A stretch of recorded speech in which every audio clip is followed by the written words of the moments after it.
vou a falar como filla e como neta de muller do rural. As mulleres que vivían no rural e que siguen vivindo no rural traballan de sol a sol, sin descanso. Elas, as nosas antepasadas, non tiñan un proxecto recoñecido, pero eran emprendedoras, porque elas emprendían cada día cando tiñan que organizar o traballo, cando tiñan que diversificar as producións ou cando tiñan que, cos poucos recursos económicos, atender a todas as necesidades. La mujer en el rural es la base, igual que en el resto de la sociedad, pero más aún. Es la que da futuro al rural, a la sociedad en general, es la que le da la vida al rural con cualquier cosa que haga en su vida diaria, ya sea en su propia casa o trabajando, emprendiendo desde el punto de vista que sea.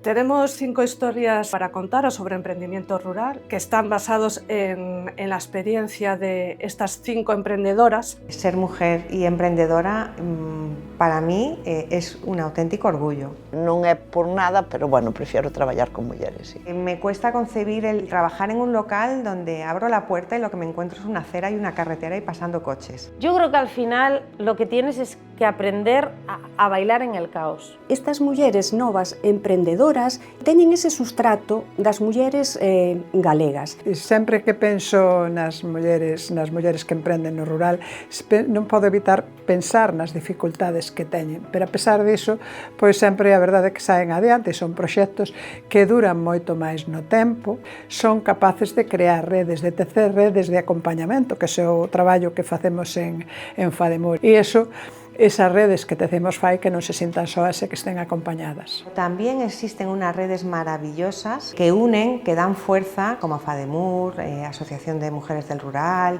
que aí es una energía la que se mueve. Pois eu creo que o cooperativismo é a base do rural. A vida no rural sempre foi cooperativista e, de feito, nas zonas de montaña, o espírito da montaña sigue sendo esa cooperación, non? Que é tan necesaria en calquera sector, pero sobre todo no sector primario ou vinculado ao medio rural, no que cada vez estamos como máis soas, ter esa rede de apoio, sexa cooperativa, sexa asociación ou sexa veciñanza, creo que é fundamental.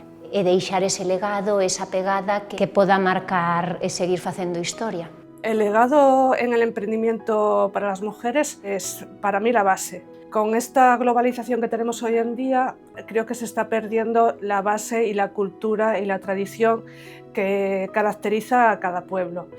Ser jefa de un mismo, ser dueña do teu tempo, do teu día a día. E esa resiliencia, esa capacidade de traballo, esa capacidade de innovar, todo eso é o que a mí me parece que teñen esas mulleres emprendedoras hoxe en día, que son mulleres innovadoras e son mulleres modernas, porque o rural galego ten que ser moderno, tense que adaptar aos novos tempos. Es muy interesante que la gente y la sociedad, sobre todo la gente joven que quiere pensar de otra forma y quiere romper tópicos, conozcan la historia de estas 5 mujeres emprendedoras. Me gusta porque é recoñecer a miña nai, a miña avoa, unha forma que eu teño de rendirlle homenaxe a elas.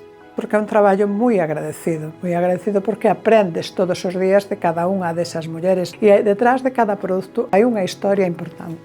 O económico é importante, pero ao final o persoal é o que te condiciona. Eu creo que é o máis bonito do meu traballo ou do que fago, penso que é o que máis me gusta, me fai sentir mellor. Me gusta mi vida como mujer y en el rural porque puedes vivir y conciliar, vivir con calidad de vida y respetando siempre el legado y la tradición. Fundamentalmente me permite ser yo.